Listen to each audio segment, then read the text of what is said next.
Ce sont des histoires qui se dessinent au comptoir des cafés. Au son des tasses s'ajoute aujourd'hui celui des confidences. C'est à vous? D'accord. Des histoires de famille Bonjour madame. et d'argent. À Rennes, une fois par mois, dans ce bar du centre-ville, les clients se racontent et consultent gratuitement des notaires. Ce couple de retraités est soucieux. Que leur réserve la loi quand l'un d'eux disparaîtra? Vous avez fait construire une maison ensemble? Oui, c'est d'accord. Sans être marié. Sans être marié. Oui. Admettons qu'il décède avant moi. Oui. Donc, je suis propriétaire que de la moitié. Voilà. Alors vous voyez. Alors, est-ce que l'État va me prendre Mais oui. de l'argent Mais sur oui. sa moitié? Oui. Parce que je ne veux pas payer d'impôts pour lui. Concubin, il devrait payer de lourds droits de succession. Là, vous allez rencontrer une grande difficulté. Il faut savoir que si vous aviez fait le choix de vous paxer ou de vous marier, cette somme ne serait pas due. À cette table se succèdent préoccupations et sujets intimes.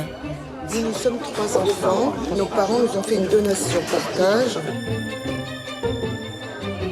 J'ai un problème, si vous voulez, un problème, disons, de succession de mon beau-père.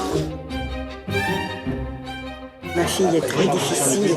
Elle ne veut pas vendre parce qu'elle veut la moitié de la maison. Je pars avec plein de questions, plein de complexité. Je croyais que c'était bien plus simple que ça. Incompréhension des textes, ignorance du droit, inquiétude de l'avenir. Pendant plusieurs mois, nous avons suivi des Français perdus dans le dédale du Code civil. Julie est confrontée à un problème de succession. Fabrice règle les suites d'un divorce compliqué. Didier organise sa fin de vie. Ils ont accepté de nous confier leurs doutes, leurs erreurs et leurs espoirs.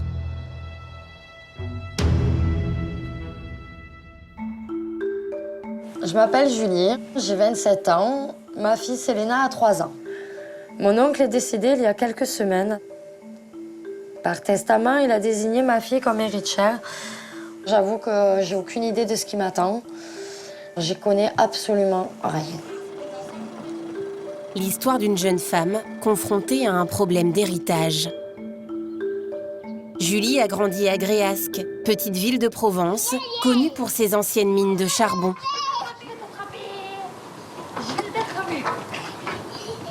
Là, on est devant la maison de mon oncle, dont normalement, Célina est censée être propriétaire d'ici peu de temps. C'est ça? Oui. C'est la maison à qui, ça? L'oncle de Julie, décédé accidentellement il y a 15 jours, était le parrain de la fillette. Tu te mets là? Par testament, il lui a légué tous ses biens. Mais pourquoi on va avoir une maison? Parce que c'est ton parrain qui te l'a donné, c'est tonton. Il a fait un petit papier à Célina pour que Célina elle puisse avoir sa maison.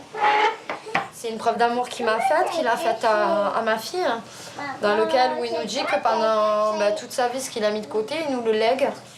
À 27 ans au RSA, ne pas pouvoir... je suis même pas sûre, moi, plus tard, d'avoir la chance de pouvoir acheter quelque chose.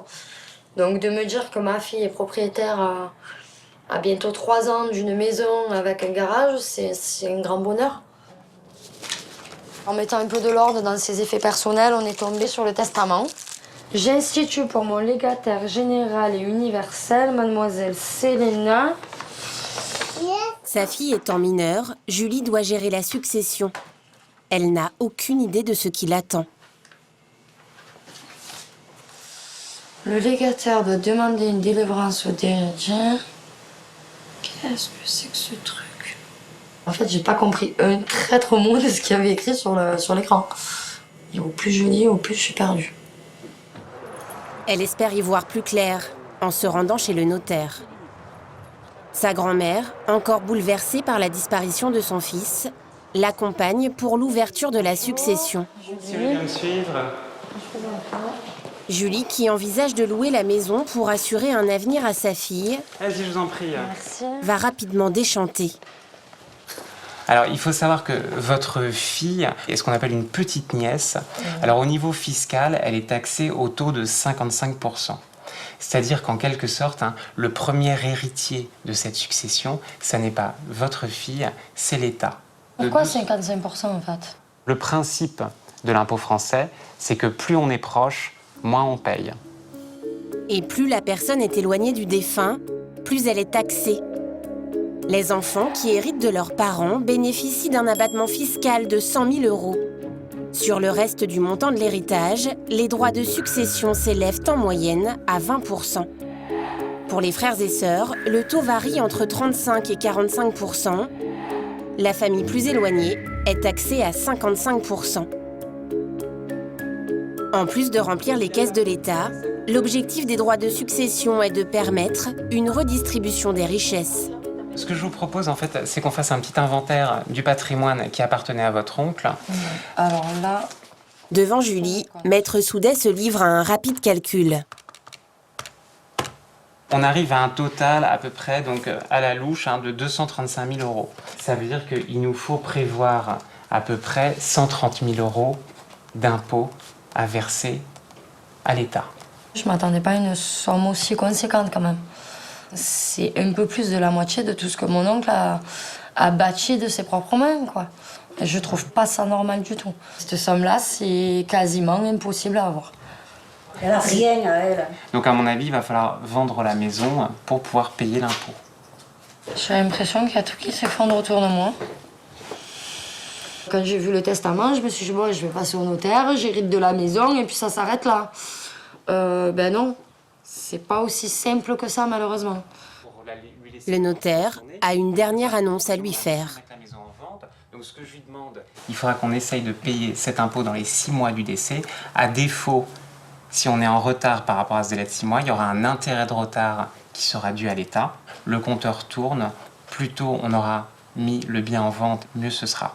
Vous vous rendez compte qu'un pauvre ouvrier travaille toute sa vie et il faut qu'il fasse... Ah non. Qui c'est qui a inventé toutes ces lois-là? J'aurais existé de l'époque où il y aurait eu la Révolution. Je portais la bannière en première. Ah, elle, c'était la première à monter, je crois. Si Julie veut préserver l'héritage de sa fille, pour régler les 130 000 € d'impôts, elle n'a qu'une solution, emprunter. Des lois méconnues, souvent vécues comme injustes. À l'origine pourtant, le Code civil qui régit la vie des Français était un modèle de clarté. Stendhal s'en serait même inspiré pour écrire ses romans. Mais avec le temps, l'ouvrage s'est épaissi et serait aujourd'hui en surpoids, comme nous l'explique Maître Nicastro Tangredi. Alors, ce qu'on va faire pour que vous compreniez véritablement s'il change ou il ne change pas beaucoup, donc nous avons le Code civil de 2016, qui est là, donc vous voyez l'épaisseur. Maintenant, je vais vous montrer le Code civil quand j'ai démarré. Alors, il est tout mimi, il est tout mignon, d'accord? Voilà, 81, 82. Donc, vous voyez, on va les mettre l'un à côté de l'autre, voilà. On a de plus en plus d'articles, de modifications, et c'est un casse-tête chinois. Alors, les régimes matrimoniaux, on a 194 articles. Des articles souvent rédigés dans une langue étrangère à la majorité des Français. L'article 1424, les époux ne peuvent, l'un sans l'autre, aliéner ou grever de droits réels les immeubles, fonds de commerce et exploitations dépendant de la communauté. L'organisation de la vie matérielle du couple. Un sujet qui s'étale sur des centaines de pages du Code civil et une préoccupation majeure des Français. Allons-y. Elle revient souvent dans ces conseils du coin que tiennent les notaires un peu partout en France. Comme aujourd'hui à Strasbourg, avec Maître Nicastro Tangredi. Ah ben voilà, la jolie petite famille, dis donc. Héloïse qui a 5 mois. Bonjour Héloïse. Il y a plein de choses à voir. C'est beau, dis donc. Donc dites-moi. On vient pour se renseigner sur le mariage. Le mariage est tout de même quelque chose qui protège le couple et la famille. Est-ce que votre souci, c'est de vous protéger l'un l'autre? Le souci, c'est de protéger effectivement la famille en pensant à Héloïse, Oui. Dans un deuxième temps, d'imaginer le pire et de se dire que si un jour on devait se séparer, que chacun parte de son côté avec ce qu'il a apporté au départ, qu'il n'y en ait pas un qui soit lésé. D'accord. C'est bien de prendre vos renseignements avant. Vous avez fait la bonne démarche en tout cas. Sous quel régime se marier? Nombreux sont les Français qui ne se sont jamais posé la question. Voilà, bon courage et puis mes félicitations et réfléchissez bien. Je m'appelle Fabrice, j'ai 40 ans. Je me suis marié à 26 ans. J'ai eu 2 beaux enfants. J'étais un chef d'entreprise, un mari, un papa comblé, jusqu'à ma séparation.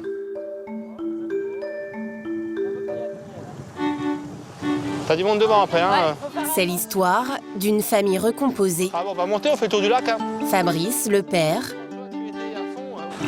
Alors les balades en famille, ça permet de faire un peu de wheeling dans les virages comme ça. C'est pas mal. À ses côtés, Camille et Thibaut, ses enfants.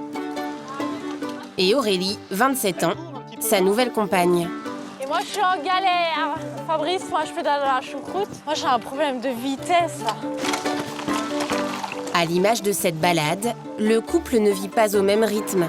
Chérie, je vais faire un petit feu pour la soirée, t'es d'accord? Aurélie rêve de bébé et de mariage. Fabrice, lui, est encore marqué par un divorce douloureux. Maintenant, j'aimerais bien me marier, porter ton nom et aller à l'église avec une belle robe blanche. Il n'est pas improbable qu'un jour ça se fasse, mais pas tout de suite. Il faut un petit peu... Face au romantisme d'Aurélie, Fabrice se montre plus terre à terre. Quand elle parle de robe blanche, il répond contrat. Tu vois, chérie, aujourd'hui tu veux te marier. Mais le pacte de solidarité pour nous, c'est comme un contrat. On a un engagement entre partenaires. Chacun des partenaires conservera des revenus distincts. Les revenus, les économies et salaires resteront la propriété de celui qui les a générés, de celui qui a gagné cet argent. Ton argent est à toi, mon argent est à moi. Moi, demain, on vient à se séparer, je le souhaite pas, mais j'aurai pas de gros chèque à te faire. Non, on n'est pas du tout sur la même longueur d'onde. Moi, je rêve de la belle robe de mariée. Et Fabrice, c'est plus du papier. La prévoyance administrative, tu peux comprendre mon passé et mon vécu. Moi, j'ai l'impression de payer un peu les pots cassés de son divorce. Je sais pas, peut-être que la venue d'un enfant changera peut-être la chose. Je désespère pas, mais des fois j'ai des doutes quand même. Pour comprendre l'attitude de Fabrice et son pragmatisme, il faut remonter 15 ans en arrière. Le mariage, avec leur maman. Il a 26 ans quand il se marie. On a regagné la salle d'apéro en calèche. À l'époque, amoureux et insouciant, il ne s'était jamais renseigné sur la loi. Voilà, l'extrait de mariage. Les futurs conjoints ont déclaré qu'il n'a pas été fait de contrat de mariage. J'ai ignoré le fait qu'il fallait en faire un. Pourquoi j'en ai pas fait? Quand on se marie, on est amoureux, on a la fougue, de l'amour, la passion. Sans contrat de mariage, la loi prévoit de marier les époux d'office sous le régime de la communauté des biens, réduite aux acquêts. Tous les biens acquis pendant le mariage, maisons, voitures, meubles, salaires et entreprises, appartiennent à un pot commun. Au moment du divorce, tout est divisé par 2. Ce régime vise à ce qu'aucun des époux ne se retrouve démuni. Dans le cas d'un contrat avec séparation de biens, en revanche, chacun repart avec ce qu'il a apporté.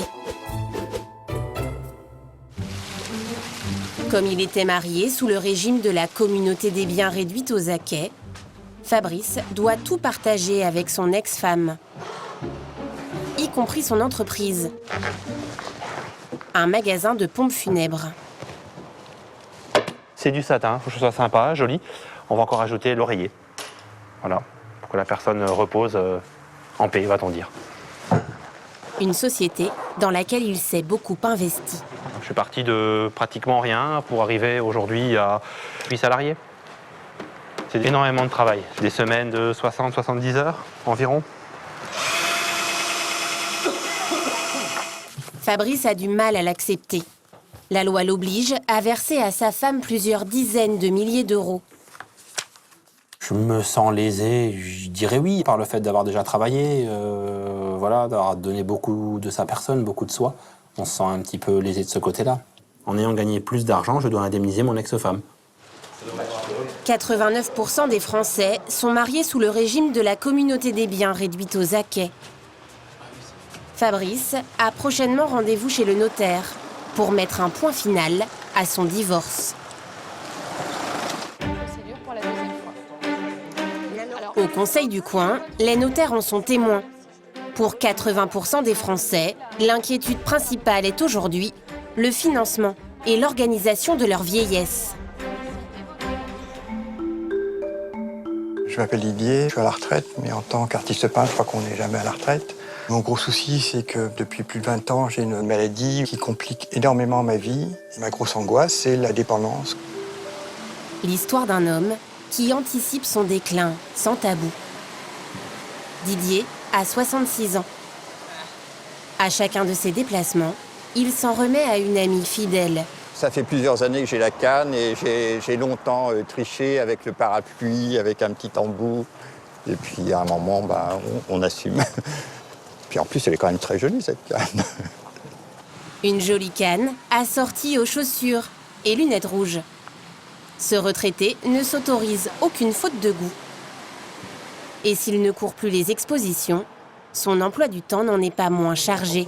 Bonjour Didier.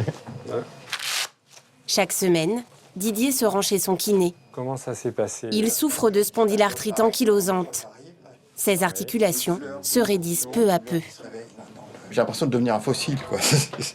C'est tout à fait ça, comme si les os se déforment, se soudent. Lentement, on se redresse. Lentement. Cette maladie ne se guérit pas. Le kiné ne peut que soulager la douleur. On relâche la tête. Je vis très mal parce que j'ai toujours envie de faire des choses et ça me limite. Des fois, je suis obligé d'annuler une sortie parce que une heure avant, j'étais en pleine forme, puis d'un seul coup, j'ai cette fatigue qui me tombe dessus et je suis vraiment anéanti. Célibataire, sans enfant, Didier vit en plein cœur de Paris, au 2e étage d'un immeuble, sans ascenseur. L'escalier devient un ennemi du quotidien. Depuis 2-3 ans, c'est de plus en plus dur je ne sais pas, dans 5 ans, dans quel état je serai. On verra bien. Pourtant, le retraité n'envisage pas une seconde de déménager. J'ai une magnifique penderie avec le ballon d'eau chaude. Aussi petit soit-il, Et ma superbe douche. cet appartement est l'unique bien qu'il possède. Il en a hérité au décès de sa mère, il y a 3 ans. Petit coin cuisine, super équipé, micro-ondes. Didier le prend avec humour, mais son studio de 14 mètres carrés est loin d'être adapté à sa maladie. Ça commence à être difficile à faire parce que c'est quand même très très lourd. Vous envisagez de pouvoir faire ça pendant des années encore? Si la maladie évolue, peut-être qu'il faudra envisager qu'il y ait quelqu'un qui vienne peut-être le déplier le soir et le replier le matin. Enfin bon, moi je souhaite rester ici le plus longtemps possible. Je fais tous mes bouquins, la musique, parce que c'est ma petite maison. Sur les murs s'étalent les souvenirs et les peintures de toute une vie. Didier n'a jamais vécu de son art. Un temps commercial, un autre gardien de musée. Ça, c'est ma belle casquette du musée. Il a longtemps enchaîné les petits boulots. En prévision de ses vieux jours, le montant de sa retraite l'inquiète. C'est d'une petite pension, 985 € par mois. Là, c'est ma mère. J'aime beaucoup cette photo-là. Aucun secours à attendre du côté de sa famille. Au décès de sa mère, il s'est fâché avec ses frères et sœurs. La succession s'est très mal passée. Le décès de ma mère a fait ressortir des choses très anciennes. Il y a eu des propos innommables sur ma vie, en mettant ma parole en doute par rapport à mes problèmes de santé. Il y a un moment, je ne sais pas, où le dialogue est plus possible. Moi, à mon âge, j'ai plus envie de m'embêter. Bon, on s'entend pas. Didier redoute plus que tout de se retrouver un jour en établissement spécialisé ou sous la tutelle d'une personne inconnue. À la suite de sa rupture familiale, il s'est renseigné sur les alternatives et a peut-être trouvé une solution. Le mandat de protection future. Un dispositif qui lui permet de désigner une ou plusieurs personnes de son choix pour assurer sa protection s'il devenait dépendant. Entrez, je vous en prie, tout est prêt, on va en discuter. Didier a rencontré Maître Cousigoussuas lors de la succession de sa mère. C'est elle qui l'a orienté vers cette disposition récente de la loi. C'est un mandat qui permet de dire, voilà, si un jour, moi, je n'avais plus la capacité physique ou mentale de décider par moi-même, eh bien, je ne veux pas que ce soit une institution qui s'occupe de mes affaires, mais que ce soit telle et telle personne que j'ai désignée par avance selon telle et telle feuille de route. On veut que ça soit la personne qui décide par avance de la façon dont sa vie va être gérée. Il faut vraiment qu'on fasse du sur-mesure. On peut dire que les personnes de confiance utilisent vos économies pour la rémunération d'une assistance à domicile par une... La notaire passe tout en revue, de la gestion du patrimoine aux actes du quotidien les plus inattendus. Est-ce que vous avez des petits plaisirs de la vie qui en font tout le sel que vous aimeriez qu'ils soient maintenus ? Garder un bon aspect physique, quoi. Bien sûr. Et ça serait plus un barbier ou un coiffeur? Pour le coiffeur, c'est au moins tous les 15 jours. La seule difficulté, je ne vous le cache pas, c'est de trouver des gens qui soient suffisamment de confiance. Parce que c'est vraiment un engagement sérieux. Selon la notaire, cette innovation du droit, intégrée au Code civil en 2009, prendrait la mesure de l'évolution de la société. Didier n'est pas du tout une exception. Tout un tas de facteurs font que ce mandat de protection future est de plus en plus demandé. Il y a l'éclatement des familles, les remariages, les séparations, l'allongement de la vie qui fait qu'on vit de plus en plus vieux. Donc tout ça, ça contribue à faire en sorte que l'individu parfois se sente isolé. 10 000 mandats de protection future sont en moyenne signés tous les ans. Là, en fait, Didier doit désormais trouver entre les mains de qui remettre la gestion de sa vie. Salut Jean-Philippe. Il a sollicité Jean-Philippe, un ami très proche. T'arrives à marcher avec ta canne? On s'accroche.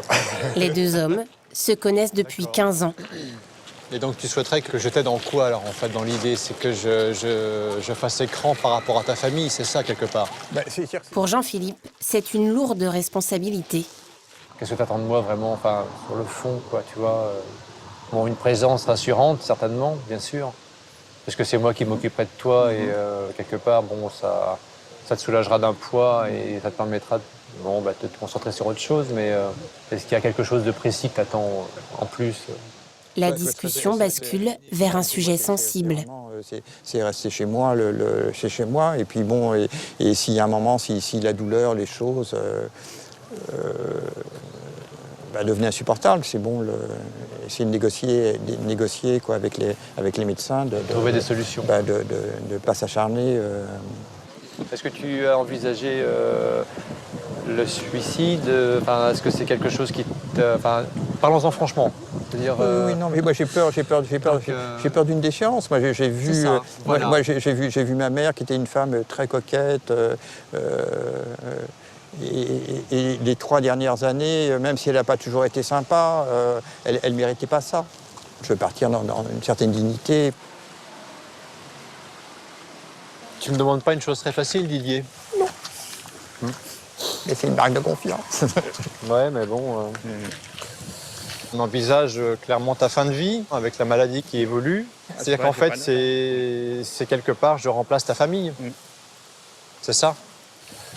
Tu sais, je vais te dire oui parce que je vais te dire pourquoi. Parce qu'en fait, dans ta situation où tu es quand même un peu fragilisé, si j'étais à ta place, moi j'aimerais bien que quelqu'un me tende la main aussi, tu vois. Donc je vais le faire parce que tu me le demandes, parce que je t'aime beaucoup. Mais bon, il y a un peu d'émotion là-dedans quand même. Hein.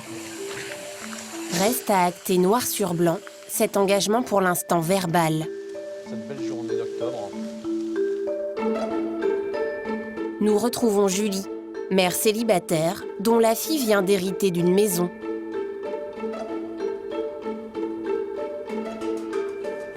Les banques refusent de lui faire crédit.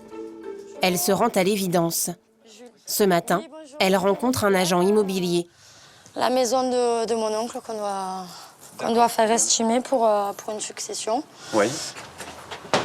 Oui. Bonjour Christine. Bonjour. Ça va? Christine était la concubine du défunt. Elle vit dans cette maison depuis 11 ans. Je vais prendre toutes les mesures de la maison. On va prendre quelques photos.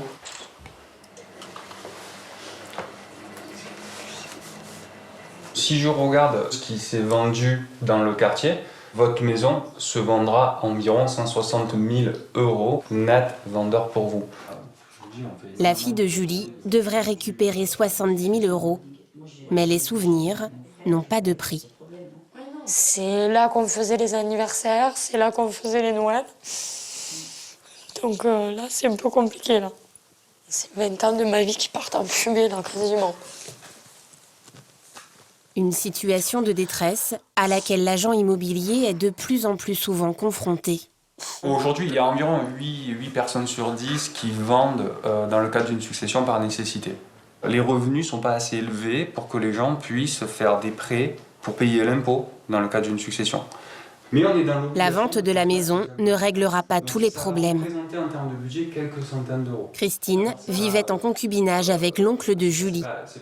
Elle sera obligée de quitter les lieux. Si vous aviez été protégé par une Pacs, avec un testament, ou si vous aviez été marié, c'est vrai que vous auriez pu garder la maison et vous en hériter au moment du décès de madame. C'est très dur. Je me retrouve à la rue finalement. Il est pour rien le pauvre. Ça va être difficile. Je me retrouve complètement coincée, dans le sens où moi j'ai fait des promesses à mon oncle en disant je la mettrai pas dehors. Et finalement, je suis quasiment obligée de la faire partir parce que plus je vais attendre, plus l'État va me demander de payer des arriérés. Le temps presse, Julie doit régler les droits de succession avant février 2016.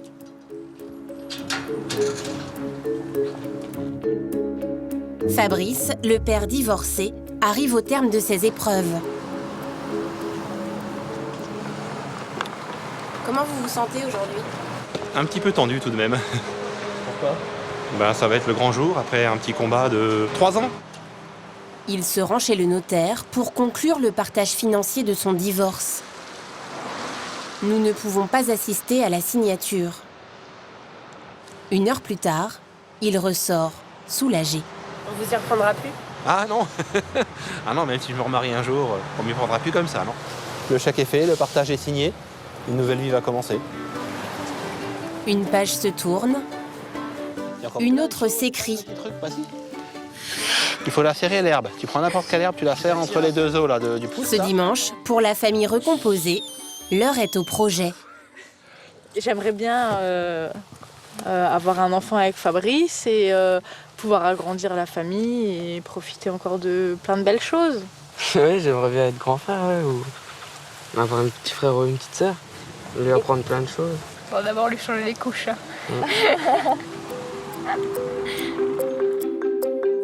À Paris, Didier, le retraité branché qui s'inquiète de sa perte d'autonomie, retrouve Jean-Philippe. Bonjour Jean-Philippe. Et un autre ami. Les 2 hommes ont accepté de devenir ses personnes de confiance. C'est le grand jour, là on va pouvoir signer. Ouais. Ouais, ça y est. Il est temps, depuis le temps qu'on en parle. Bah oui. Avant la fin. C'est décidé, c'est sûr. C'est surtout toi. C'est surtout toi. C'est surtout toi. Avant de signer le mandat de protection future, la notaire les met en garde. Vous n'hésitez pas à m'interrompre. Alors vous avez des obligations, messieurs les mandataires. Vous devez rendre des comptes au moins tous les ans. On a mis tous les ans au notaire. L'idée, c'est de vérifier que les intérêts de Didier soient bien préservés comme il l'avait souhaité. Ouais. L'important, c'est qu'il n'y a pas de détournement et que tout est bien fait dans son intérêt. Et le notaire doit avertir le juge s'il s'aperçoit de dysfonctionnement. Dans le mandat figurent toutes les dispositions réclamées par Didier. Des plus essentielles, comme le refus de tout acharnement thérapeutique, aux plus légères, le coiffeur tous les 15 jours. Est-ce que le coiffeur est une blague? Non, non, c'est même pas une blague. Mais non, oui, mais ça repousse très vite. Ça vous va, Didier? On ne vous a pas trop entendu? Oui, non, je suis avenu. Oui, c'est émouvant. C'est un énorme soulagement pour moi de savoir que là, tout est bien spécifié. Non, mais ça me va. Pas d'autres questions. Merci. Le mandat ne sera activé que si un médecin psychiatre constate un jour l'incapacité de Didier. De toute façon, avec une copie de ce que vous avez signé. L'acte coûte environ 300 €. Finalement, votre souhait, c'est qu'il se mette jamais en place. Ah oui, ça c'est sûr.